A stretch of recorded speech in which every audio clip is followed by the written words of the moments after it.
I'm Quinn Buchinger, a member of Spacecraft Operations and Launch Organization, S.O.L.O. It's April 27th, and this is our mission to Titan for Intro to Aerospace Design. My name is Nolan Barnes. I'm Joey Tidrow. My name is Niccolo Guadagnoli. My name is Chang. Team S.O.L.O is proud to present KLIS.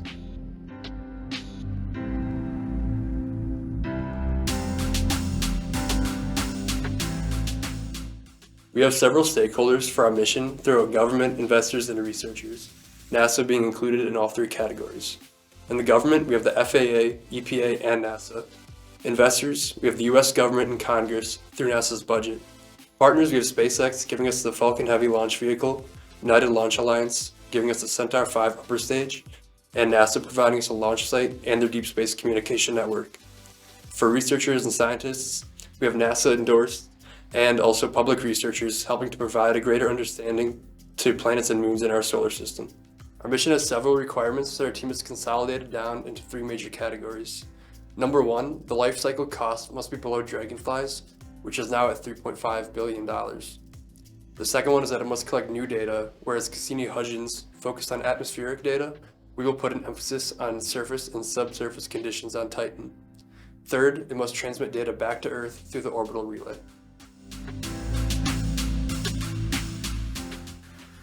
With great missions come great risks. Our mission to Titan includes many risks that our engineering team has worked hard to minimize. Our biggest risk to overcome is the extreme temperatures. Our trip to Titan is a long one. We must be able to control the orbiter's internal temperatures to ensure instrument reliability. Since the spacecraft is in the vacuum of space, it cannot dissipate the heat that will accumulate within the system. Applications of insulation and solar energy manipulation will greatly reduce the risk of overheating and overcooling. Other mission risks include micromedia impacts, solar winds, and entering orbit fields incorrectly. To counter this, we have applied hardened exteriors, radiation protection, and cross-checked our calculations from the smartest minds at NASA. These are just a few risks that our mission will endure. 5, 4, 3, 2, 1. Ignition.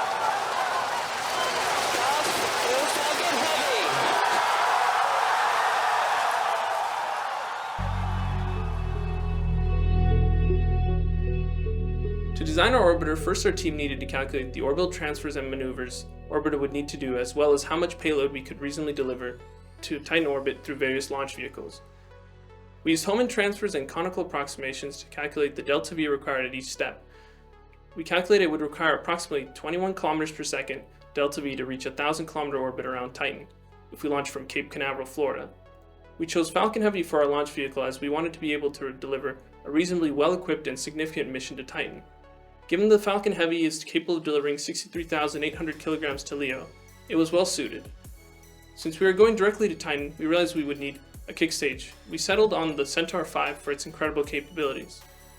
In reality, we would likely use gravity assist in just the Falcon Heavy to get our orbiter to Saturn, transfer orbit, but since we are going direct, we decided it would be a better fit.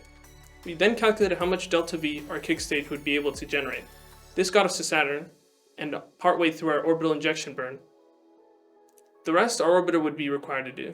That left approximately 4.5 kilometers per second to be accounted for. We added redundancy. We figured we needed about 5.5 kilometers per second capabilities in our orbiter. To save on delta V requirements, we decided to inject directly into circular Saturn orbit, at which Titan also orbits. So we would only require another injection burn to arrive in a circular orbit around Titan, at which point we would deliver our payloads to Titan.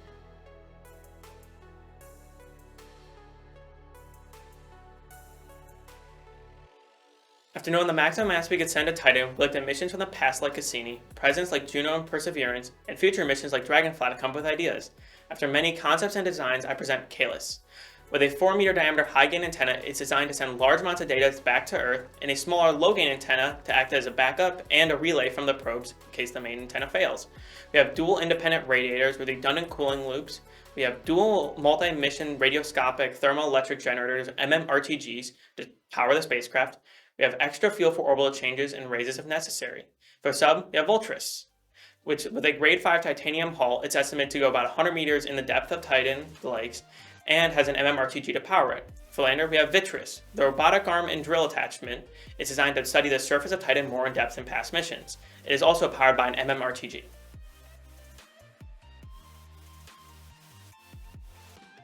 And we certainly learned a lot in this project as well.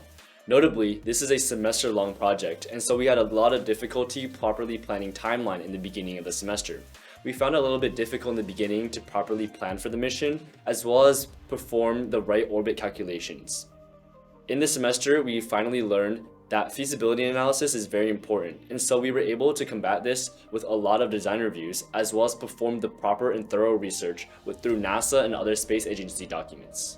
We were able to use all the calculations as well as documents we learned to create data comparisons and make sure that this mission was a success in the end.